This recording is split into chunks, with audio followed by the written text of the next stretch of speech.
Hello friends, दोस्तों आज की इस वीडियो में हम लोग इलेक्ट्रिक ड्राइव के मोस्ट इंपॉर्टेंट क्वेश्चन करने जा रहे हैं। ये जो हमारा सब्जेक्ट है ये UEET में है। यहाँ पर हम थ्योरी और MCQ दोनों एक साथ करेंगे, क्योंकि जैसा कि आप सभी लोगों को पता हो कि एग्जाम्स के लिए अब ज़्यादा टाइम बचा ही नहीं हुआ है। एडमिट कार्ड भी आ चुके हैं, ठीक है दोस्तों। तो अगर अभी तक आप लोगों ने एडमिट कार्ड नहीं डाउनलोड किया है तो वो भी डाउनलोड कर लिए जाके। इसके साथ साथ अब आपको डेली जो क्लासेस मिलेंगी वो थ्योरी और MCQ दोनों एक साथ मिलेंगी, ठीक है ना। इसके साथ साथ मैं थोड़ा सा और बता दूं कि जो हमारा IMRE हो गया उसकी भी मैंने कम से कम 350 क्वेश्चंस कंप्लीट करवा दिए। अगर वो अभी तक आपने नहीं देखे हैं तो वो जाके आप देख लीजिए। इसके साथ साथ ED में भी ऑलमोस्ट मैंने 100 to 150 क्वेश्चंस करवा दिए हैं। और UEET में तो हमारे क्वेश्चन चल ही रहे हैं। तो जो इलेक्ट्रिक ड्राइव क्वेश्चन आज का पहला क्वेश्चन है कि इलेक्ट्रिक ड्राइव की फ्रीक्वेंट स्टार्टिंग तथा स्टॉपिंग की आवश्यकता होती है। देखिए यहाँ पर जो क्वेश्चन को मैंने फ्रेम किया, यहाँ पर इंग्लिश और हिंदी दोनों को लैंग्वेज को ध्यान में रखते हुए, ताकि आप आसानी से जो टेक्निकल टर्म है वो इंग्लिश पे ही समझें। क्योंकि जो है आपका पेपर आता है उसमें हिंदी में क्या होता है कि जो हिंदी पे अगर कोई मिस्टेक होती है क्वेश्चन में तो वो मान्य नहीं होता है, और इंग्लिश में जो क्वेश्चन लिखा होता है वही मान्य होता है, ठीक है ना दोस्तों। इस वजह से मैं कोशिश करता हूँ कि आपको इंग्लिश में ही थोड़ा सा, हिंदी पे तो समझाऊँ लेकिन टेक्निकल वर्ड आपको इंग्लिश पे ही समझाऊँ, ठीक है।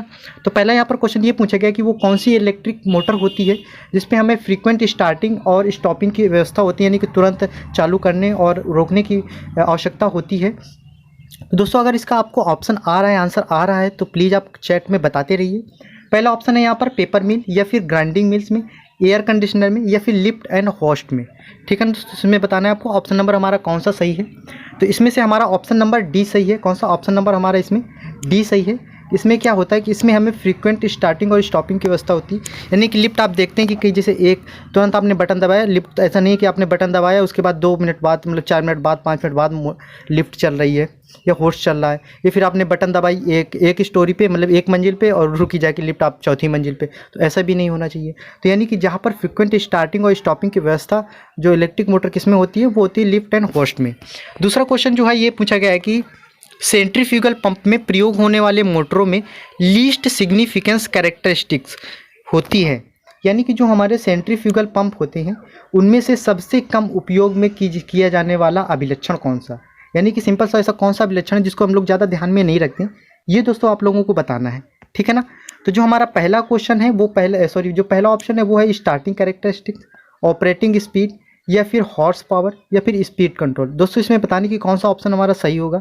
दोस्तों हम इसमें आपको बता दें कि जो सेंट्रीफ्यूगल पंप होता है उसमें से हमारा स्पीड कंट्रोल, अब क्या होता है कि जैसे सेंट्रीफ्यूगल जो पंप होते हैं हमने इसको स्टार्ट कर दिया, बस वो चल रहे होते हैं। यानी कि उस पर ऐसा नहीं कि उसको बहुत ज़्यादा हाई स्पीड, लो स्पीड, वेरिएबल स्पीड ऐसा उसमें, यानी कि उसमें जो स्पीड कंट्रोल का वो है वो नहीं देखना, मतलब वो हमको नहीं ध्यान में ज़्यादा रखना पड़ता है, ठीक है ना। तो इसमें से ऑप्शन नंबर हमारा speed control, D number option हमारा इसमें सही है। अब हम यहाँ पर बात करते हैं तीसरे क्वेश्चन की तरफ कि डॉट डॉट मोटर एक कांस्टेंट स्पीड मोटर है। यानी कि ये चारों ऑप्शन में बताना है आपको कि कौन सी मोटर होती है जो एक कांस्टेंट स्पीड से चलती है। पहला ऑप्शन है सिंक्रोनस मोटर, दूसरा है स्कार्ज मोटर, तीसरी है इंडक्शन मोटर, और चौथी है यूनिवर्सल मोटर, ठीक है ना दोस्तों आपको बताने कि यहाँ पर कौन सी कांस्टेंट स्पीड से चलती है। तो दोस्तों मैं आपको बता दूं इसमें से हमारा ऑप्शन नंबर कौन सा सही है। इसमें ऑप्शन नंबर हमारा ए सही है। जो सिंक्रोनस मोटर होती है वो हमारी कांस्टेंट स्पीड से चलती है। अब सिंक्रोनस मोटर क्या होता है, जो सिंक्रोनस मोटर होता है वो इसे एक सिंक्रोनस स्पीड से चलने के कारण ही इसका नाम सिंक्रोनस मोटर भी पड़ता है, ठीक है ना दोस्तों। इसमें से ऑप्शन नंबर हमारा ए सही हो गया।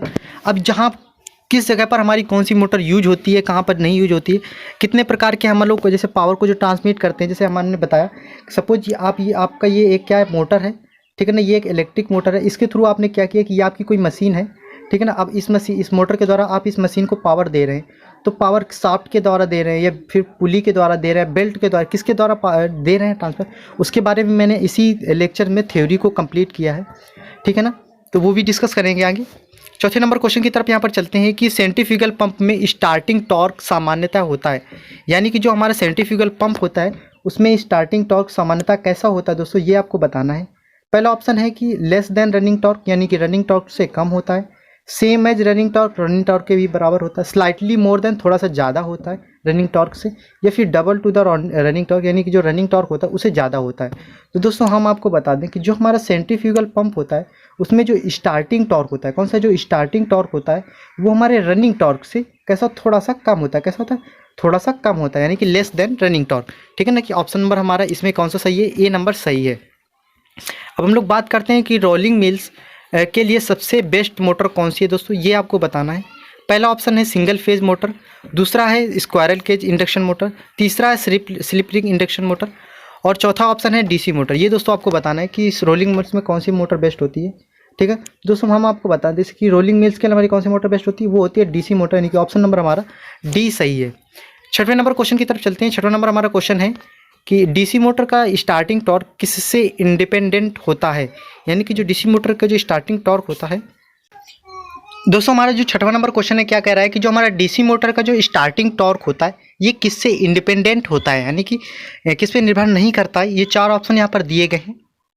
अब देखिए दोस्तों, यहाँ पर आपको बताना है, पहला ऑप्शन है यहाँ पर फ्लक्स, यानी कि फ्लक्स से हमारा इंडिपेंडेंट होता है।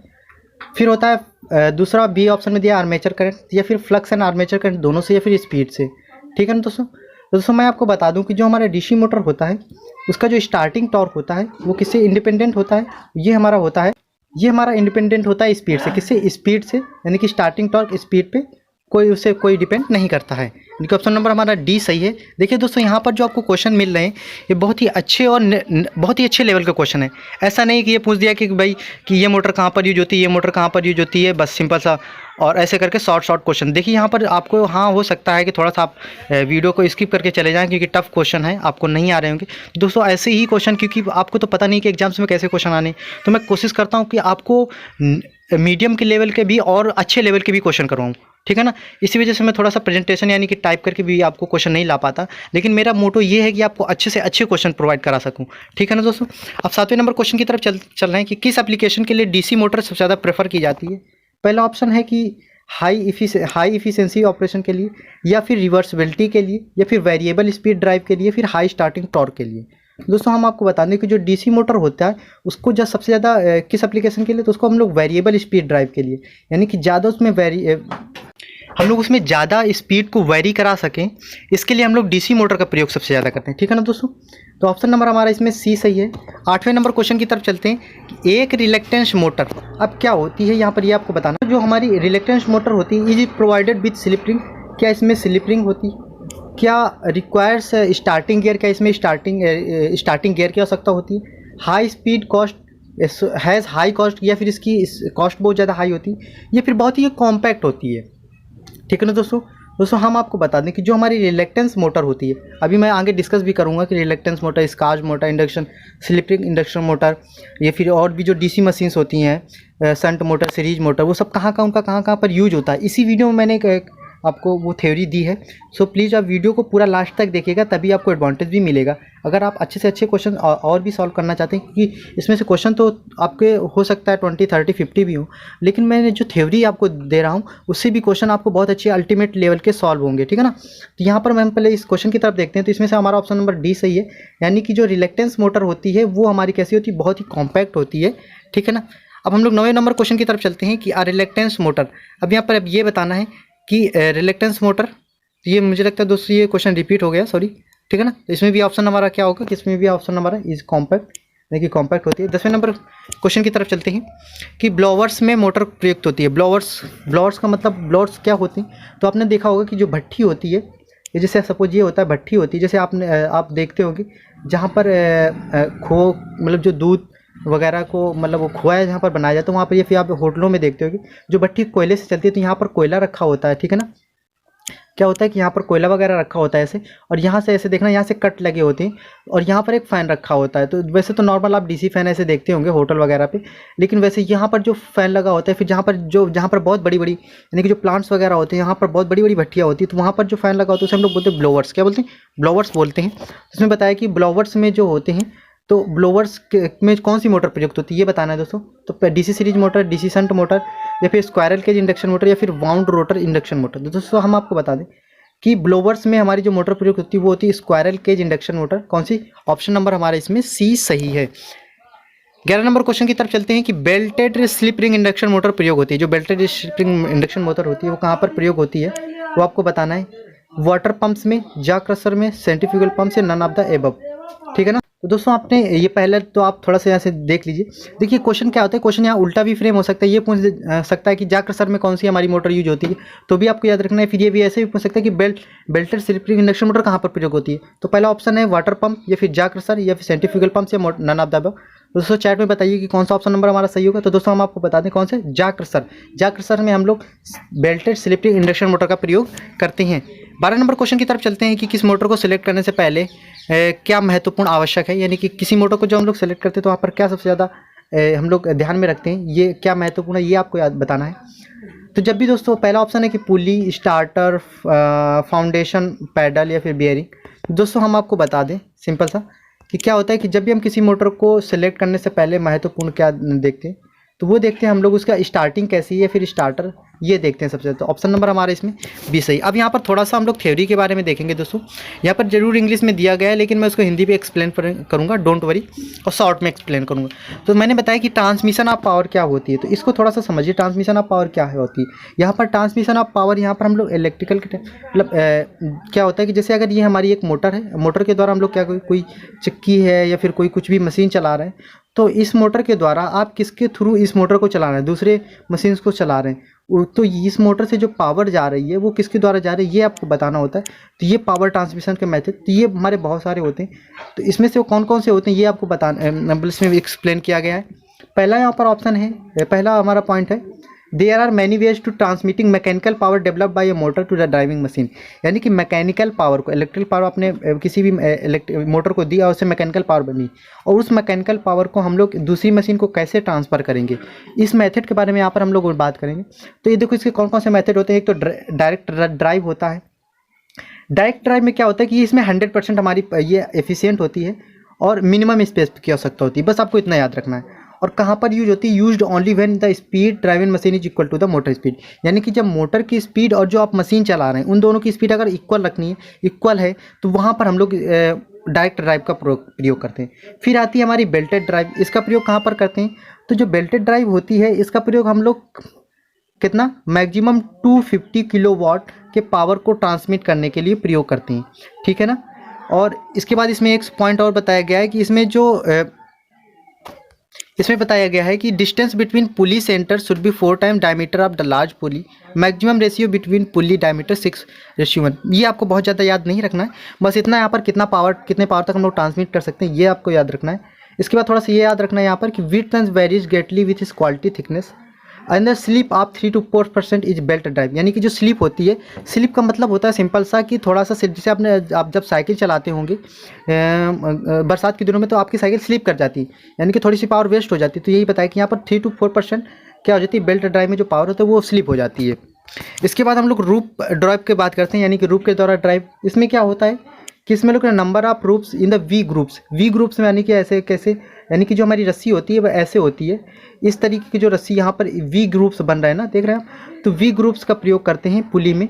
इट हैज़ अ नेग्लेक्सिबल स्लिप, इसमें स्लिप नहीं होती। अब देख रहे हैं आप यहाँ पर खांचे बनेंगे तो इसमें स्लिप होगी नहीं, और इसमें पावर को ट्रांसमिट करते हैं स्कोप द बेल्ट ड्राइव, ठीक है ना। इसके बाद आता है एक चैन ड्राइव की, ये क्या होती है, इसमें क्या होता है, ये मोर एक्सपेंसिव होती है और लेकिन एफिशिएंट भी बहुत ज़्यादा होती है और कैपेबल होती है बहुत ज़्यादा पावर को ट्रांसमिट करने में, ठीक है ना। इसके बाद ये क्या होती है, नॉइजलेस होती है, स्लिपलेस होती है और स्मूथ होती है ऑपरेशन में। गियर ड्राइव की बात करें तो गियर ड्राइव क्या होता है, तो इट इज़ यूज्ड, अब गियर का सिंपल सा, आप जैसे आपकी जो गाड़ियाँ होती हैं उनमें हम लोग गियर ड्राइव का ही ज़्यादा प्रयोग करते हैं। तो सिंपल सा, it is used when the high speed motor is drive to low speed machine.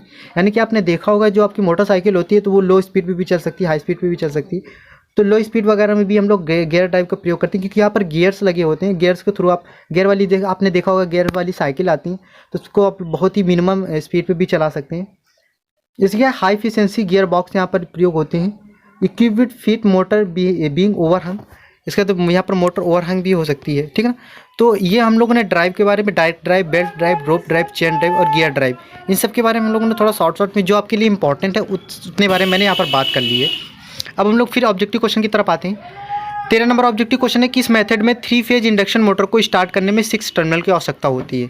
अब देखिए ये जो क्वेश्चन है ये आपका यहाँ पर जब आप स्टार्टिंग में ईडीडी में पढ़ेंगे उस चैप्टर, वहाँ पर भी ऐसा क्वेश्चन फ्रेम हो सकता है कि किस स्टार्टर में हम लोग को 6 टर्मिनल की आवश्यकता होती है, ये आपको बताना है। पहला ऑप्शन है स्टार डेल्टा, रेजिस्टेंस स्टार्टिंग या ऑटो ट्रांसफार्मर या फिर नन ऑफ द अबव।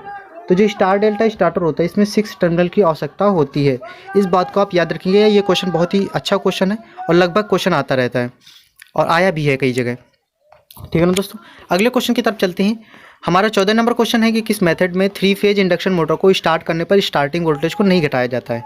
पहला ऑप्शन है ऑटो ट्रांसफार्मर, दूसरा star delta, slip ring, any of the above, यानी कि किस में से हम लोग स्टार्टिंग वोल्टेज को रिड्यूस नहीं करते हैं 3 फेज इंडक्शन मोटर में। तो इसमें से कौन सा, इसमें ऑप्शन नंबर हमारा सी सही है, यानी कि स्लिप रिंग इंडक्शन मोटर में हम लोग क्या करते हैं, रेजिस्टेंस को ऐड करते हैं, यहाँ पर हम लोग वोल्टेज को रिड्यूस नहीं करते। इस बात को आप याद रखना, यानी कि ऑप्शन नंबर यहाँ पर सी है, सही है। 15 नंबर क्वेश्चन की तरफ चलते हैं। जा क्रशर में मोटर को किसके लोड के विरुद्ध स्टार्ट की जाती है, यानी कि वहाँ पर जब हम लोग जा क्रशर होता है उसमें जो लोड होता है वो कैसा होता है स्टार्टिंग में, उसके विरुद्ध हम लोग जो मोटर को स्टार्ट करते हैं। तो पहला हैवी, मीडियम, नॉर्मल या फिर लो। तो दोस्तों हम आपको बता दें जो जा क्रशर में होता है, मोटर में होता है, वो किसी हैवी लोड के प्रति, क्योंकि आपने क्रशर का मतलब समझ क्या होता है, जो क्रशर होते हैं वो जैसे आपका स्टोन होता है, जो बड़े बड़े स्टोन होते हैं उनको जो पीसने में जा क्रशर का प्रयोग होता है। अब वहाँ स्टोन तो बहुत बड़े बड़े होते हैं, तो स्टार्टिंग में कैसा हैवी लोड होता है। तो ऑप्शन नंबर हमारा ए सही है। 16 नंबर क्वेश्चन की बात करते हैं कि एक मोटर जनरेटर जो सेट होती है इसमें कौन सी मोटर प्रयुक्त होती है। दोस्तों बहुत अच्छे क्वेश्चन है ये आपको, और आने के लगभग चांसेस है कि ऐसे ही क्वेश्चन आपके इसमें एग्जाम्स में आएंगे। जो हमारा मोटर जनरेटर सेट होता है उसमें से हम लोग कौन सी मोटर प्रयोग करते हैं, उसमें से हम लोग प्रयोग करते हैं सिंक्रोनस मोटर। कौन सी, सिंक्रोनस मोटर। ऑप्शन नंबर हमारा ए सही है। 17 नंबर क्लीन ड्राइव्स के लिए मोटर प्रयुक्त होती है, कौन सी मोटर प्रयुक्त होती है ये बताना है। Cascade control AC motor, slip ring induction motor, 3 phase shunt wound commutator motor, any of the above. तो इसमें से जो क्लीन ड्राइव होती है इसके लिए हम लोग कौन सी, एनी ऑफ द अबव, यानी कि cascade control, slip ring induction motor, 3 phase shunt wound commutator, ये सारी की सारी मोटर्स यूज होती हैं। ठीक है ना। अब यहाँ पर अगला क्वेश्चन है हमारा, इसमें से क्लीन ड्राइव में तो कौन सा, एनी ऑफ द अबव, यानी कि सारी मोटर यूज होती हैं। हीट कंट्रोल स्विच किस में प्रयोग होता है, किस में प्रयोग होता है ये आपको बताना है। ट्रांसफार्मर में प्रयोग होता है, कूलिंग रेंजेस में प्रयोग होता है, या फिर 3 फेज इंडक्शन मोटर, या फिर सिंगल फेज में, सिंगल फेज जो मोटर होती है उनमें प्रयोग होता है। दोस्तों हम आपको बता दें कि जो हमारा हीट कंट्रोल स्विच होता है ये हमारा कूलिंग रेंजेस में प्रयोग होता है, यानी कि ऑप्शन नंबर हमारा बी सही है। अब यहाँ पर हम लोग थोड़ी सी बात करते हैं कि कौन कौन सी मोटर कहाँ कहाँ पर यूज होगी। बहुत ही अच्छा टॉपिक है ये और बहुत ही अच्छी थ्योरी है। इसको मैं हिंदी पे एक्सप्लेन करूँगा, डोंट वरी। सो आप बने रहिएगा और समझिएगा। अगर आप कहीं पर जो पॉइंट्स इंपॉर्टेंट है वो नोट्स भी करते रह सकते हैं, अदरवाइज इसकी PDF भी मैं आपको प्रोवाइड करा दूंगा। ठीक है ना। तो पहले हम लोग बात करते हैं DC सीरीज मोटर की। ठीक है ना दोस्तों, कौन सी DC सीरीज मोटर की बात करते हैं, तो जहाँ पर हाई स्टार्टिंग टॉर्क की आवश्यकता होती है, क्या, जहाँ पर हाई स्टार्टिंग टॉर्क की और वेरिएबल स्पीड की आवश्यकता होती है, वहाँ पर हम लोग DC सीरीज मोटर का प्रयोग करते हैं। हैवी ड्यूटी साइकिल एप्लीकेशन, जहाँ पर हैवी ड्यूटी साइकिल एप्लीकेशन की आवश्यकता है, जैसे कौन कौन से, electric locomotive, steel rolling mills, hoist, cranes, lift. इन सब में क्या होता है कि हम लोग DC सीरीज, यानी कि जो हमारी DC सीरीज मोटर होती है, high starting torque, variable speed, heavy duty जो साइकिल, यानी कि जहाँ पर हैवी वर्क होता है, जैसे locomotive, steel work, hoist, lift, cranes, इन सब में DC सीरीज मोटर का प्रयोग होता है। DC शंट मोटर की बात करते हैं तो ये हमारा जहाँ पर मीडियम स्टार्टिंग टॉर्क की आवश्यकता होती है और जहाँ पर लगभग नियरली कांस्टेंट स्पीड होती है, आवश्यकता होती है, वहाँ पर प्रयोग करते हैं। Use for driving constant speed, जैसे साफ, लेथ, वैक्यूम क्लीनर्स और वुड वर्किंग मशीन, लॉन्ड्री मतलब जहाँ कपड़े साफ होते हैं, elevator, conveyors, grinder, small printing presses, इन सब में हम लोग DC शंट मोटर का प्रयोग करते हैं। दोस्तों ये पॉइंट्स आप लिख लीजिए, अगर लिख रहे हो कहीं। बहुत ही अच्छे क्वेश्चन यहाँ पर, अच्छे क्वेश्चन यहीं से फ्रेम होंगे, मैं गारंटी से बता रहा हूँ। इलेक्ट्रिक ड्राइव के यहाँ से कम 2 से 3 क्वेश्चन तो कंफर्म आपसे आएंगे। अब हम लोग कम्यूटेटिव कंपाउंड मोटर की बात करते हैं तो it is varying speed motor, यानी कि यहाँ पर जो कम्यूटेटिव कंपाउंड मोटर होती है यहाँ पर स्पीड को बहुत अच्छे से वेरी कर सकते हैं। हाई स्टार्टिंग टॉर्क होता है, ड्राइविंग जैसे कंप्रेसर हो गया, वेरिएबल हीट सेंट्रीफ्यूगल पंप हो गया, रोटेटरी प्रेसेस हो गए, सर्कुलर सॉ हो गया, सीयरिंग पंचेस, ये आप याद रखना। हमारे सीयरिंग मशीन में कौन सी, कम्यूटेटिव कंपाउंड मोटर यूज होती है। एलिवेटर हो गए, कंटिन्यूअस कन्वेयर्स, इन सब में हम लोग कौन सी मोटर, कम्यूटेटिव कंपाउंड मोटर का प्रयोग करते हैं। 3 फेज सिंक्रोनस मोटर की बात करते हैं तो इसमें से क्या होता है हमेशा कि speed remains constant under varying load. इसमें स्पीड क्या रहती है, रिमेंस कांस्टेंट रहती है। Use for driving constantly operating equipments, constant speed, इसकी जो स्पीड होती है कैसी, कांस्टेंट होती है। एयर कंप्रेसर में यूज होता है, मोटर जनरेटर सेट में होता है। देखिए क्वेश्चन मैंने इसमें पूछा भी था कि मोटर जनरेटर सेट में कौन सी मोटर प्रयोग होती है, तो वो 3 फेज सिंक्रोनस मोटर प्रयोग होती है। Continuous rolling mills, paper, cement industry, इन सब में हमारी कौन सी मोटर, 3 फेज मोटर यूज होती है। ये सारे पॉइंट्स दोस्तों नोट कर लीजिए, मैं अभी भी कह रहा हूँ, बहुत अच्छे पॉइंट्स हैं। स्क्वायरल केज इंडक्शन मोटर की बात करते हैं, ये कहाँ पर होती है, तो इट इज़ ये क्या होती है कि क्वाइट सिंपल, ये सिंपल होती है, लेकिन rugged and possesses high overload capacity, high overload capacity के लिए होती है। Speed and poor starting torque, यानी कि इसका स्टार्टिंग जो टॉर्क होता है वो लेस होता है। Use for low and medium power, medium power drive के लिए यूज होती है। Speed control is not require for water pump, और जहाँ पर ये कहाँ पर यूज होती है, जैसे जहाँ पर स्पीड वेरिएशन की या फिर स्पीड कंट्रोल की आवश्यकता नहीं होती वहाँ पर प्रयोग होती है। जैसे जैसे तुम्हारा हो गया वाटर पंप हो गया, ट्यूबवेल हो गया, लेथ हो गया, ड्रिल हो गई, ग्राइंडर हो गया, पॉलिशर हो गया, वुड प्लेनर हो गया, fans, blowers, laundry, washing machine, compressor, इन सब में क्या होता है, कौन सी मोटर, हमारी स्क्वायरल केज इंडक्शन मोटर प्रयोग होती है। अगर हम लोग double cage squirrel cage motor की बात करें तो it has a high starting torque. Double cage squirrel motor में क्या होती है कि इसके स्टार्टिंग टॉर्क बहुत ज़्यादा हाई होता है, लार्ज ओवरलोड कैपेसिटी होती है, यानी कि ज़्यादा आप ओवरलोड की कैपेसिटी उठा सकते हैं, लगभग कांस्टेंट स्पीड ही होती है। Use for driving loads which remaining high starting torque such as compressor, reciprocating pump, देखिए reciprocating pump, large refrigerator, crusher, boring mills, textile machinery, cranes, punches, lathe, इन सब में डबल स्क्वायरल केज मोटर का प्रयोग करते हैं। स्लिप रिंग इंडक्शन मोटर की बात करें तो स्लिप रिंग इंडक्शन मोटर में क्या होता है, it has high starting torque. इसका स्टार्टिंग टॉर्क जो हमारा जो स्लिप रिंग इंडक्शन मोटर की जो स्टार्टिंग टॉर्क होता है स्क्वायरल केज से ज़्यादा होता है, हमेशा याद रखना। ओवरलोड कैपेसिटी के लिए बहुत अच्छी होती है, और can be change up to 50% और नॉर्मल स्पीड, और इसकी हम लोग स्पीड को 50% तक चेंज कर सकते हैं। यूज फॉर दोज जहाँ पर इंडस्ट्रियल ड्राइव, जहाँ पर स्टार्टिंग टॉर्क स्पीड कंट्रोल, जैसे लिप पंप और winding machine, printing presser, elevator, compressor, इन सब में प्रयोग होता है। सिंगल फेज सिंक्रोनस मोटर की प्रयोग कर बताएं तो ये कहाँ पर प्रयोग होती है, तो ये इसका तो देखो सिंक्रोनस मोटर कांस्टेंट स्पीड होगी। Teleprinters, clocks, all kind of timing devices, इसके लिए ये मैंने क्वेश्चन देखो, ये मैंने वो क्वेश्चन भी करवाया था ना कि टेली प्रिंटर्स इन सब में कौन सी मोटर प्रयोग होती है, दोस्तों ये आपको बताना है। तो दोस्तों ये मैंने बताया था ना, जो हमारी टेली प्रिंटर्स हो गए, फिर जो टाइमिंग डिवाइसेस होंगे, इन सब में हम लोग सिंक्रोनस मोटर का प्रयोग करते हैं। रिकॉर्डिंग इंस्ट्रूमेंट हो गए, साउंड रिकॉर्डिंग, रिप्रोड्यूसिंग सिस्टम में इन सब में प्रयोग होता है। सिंगल फेज सीरीज मोटर की बात करें तो इसकी हाई स्टार्टिंग टॉर्क होता है, स्पीड कैन बी कंट्रोल होता है, वाइड रेंज तक कंट्रोल की जाती है। Driving small domestic application like refrigerator, vacuums. Repulsion motor की बात करें तो it has high starting torque, इसका भी स्टार्टिंग टॉर्क हाई होता है। वाइड स्पीड रेंज यहाँ पर भी होती है, और high speed at high loads. It use for drive which has large starting torque, यहाँ पर जहाँ पर हाई स्टार्टिंग टॉर्क ज़्यादा हो सकता है। कैपेसिटर स्टार्ट रन मोटर की बात करें तो लगभग फेयरली कांस्टेंट स्पीड होती है, मॉडरेटली हाई स्टार्टिंग टॉर्क होता है, यानी कि लगभग हाई स्टार्टिंग टॉर्क होता है।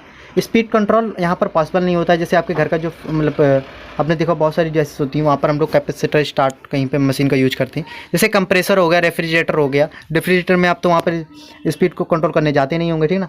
स्मॉल पोर्टेबल होस्ट, वहाँ पर भी हम लोग capacitor start induction run motor का प्रयोग करते हैं। कैपेसिटर स्टार्ट एंड रन, एक होती कैपेसिटर स्टार्ट, एक होती कैपेसिटर स्टार्ट एंड रन दोनों।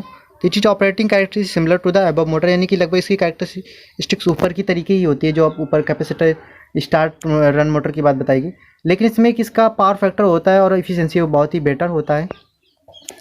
Use for drives requiring quite operation, जहाँ पर हम लोग क्वाइट ऑपरेशन की आवश्यकता थी वहाँ पर प्रयोग करते हैं, यानी कि जहाँ पर हाई पावर फैक्टर और हाई इफिशिएंसी है वहाँ पर हम लोग सिंपल सा कैपेसिटर स्टार्ट एंड मोटर के प्रयोग करते हैं। हमेशा याद रखना जहाँ पर भी हमारा कैपेसिटर आ गया वो पावर फैक्टर को क्या कर देता है, इंप्रूव कर देता है, अच्छा कर देता है। 19 नंबर अब यहाँ पर हम लोग फिर ऑब्जेक्टिव क्वेश्चन में आते हैं कि 19 नंबर क्वेश्चन है हमारा कि डॉट डॉट मोटर में wide range of speed control होती है। दोस्तों अगर आपने सारे पॉइंट्स ऊपर वाले सही से पढ़े तो आपको पता ही होगा जहाँ पर वाइड स्पीड कंट्रोल के लिए कौन सा ऑप्शन नंबर क्या है, पहला इसमें सिंक्रोनस मोटर, दूसरा सिंपली इंडक्शन मोटर, या फिर स्क्वायरल केज इंडक्शन मोटर, या फिर डीसी शंट मोटर। तो कौन सी डीसी शंट मोटर, इसके लिए हम लोग क्या होता है, इसमें wide range of speed control होती है। 20 नंबर क्वेश्चन है कि स्क्वायरल केज इंडक्शन मोटर के स्टार्टिंग में कौन सा मेथड प्रयोग नहीं होता है। तो पहला ऑप्शन है रेजिस्टेंस इन रोटर सर्किट, दूसरा है रेजिस्टेंस इन स्टेटर सर्किट, या फिर ऑटो ट्रांसफार्मर स्टार, या फिर स्टार डेल्टा। तो पहला ऑप्शन है रेजिस्टेंस इन रोटर सर्किट, ये स्क्वायरल केज इंडक्शन मोटर के स्टार्टिंग टॉर्क में मेथड में प्रयोग नहीं होता है। 21 नंबर क्वेश्चन की तरफ दोस्तों चलते हैं। 21 नंबर हमारा जो क्वेश्चन है कि किस एप्लीकेशन के लोड के लिए मोटर में साइक्लिक ऑर्डर में चेंज होता है, यानी कि किस एप्लीकेशन के लोड के लिए मोटर जो होता है वो साइक्लिक लोड में चेंज होता है। पहला ऑप्शन है इलेक्ट्रिक शॉवेल्स, क्रेन्स, रोलिंग मिल्स या ऑल ऑफ द अबव। तो इसमें से कौन सा ऑप्शन है, इसमें ऑप्शन नंबर हमारा डी सही है, ऑल ऑफ द अबव, ठीक है ना।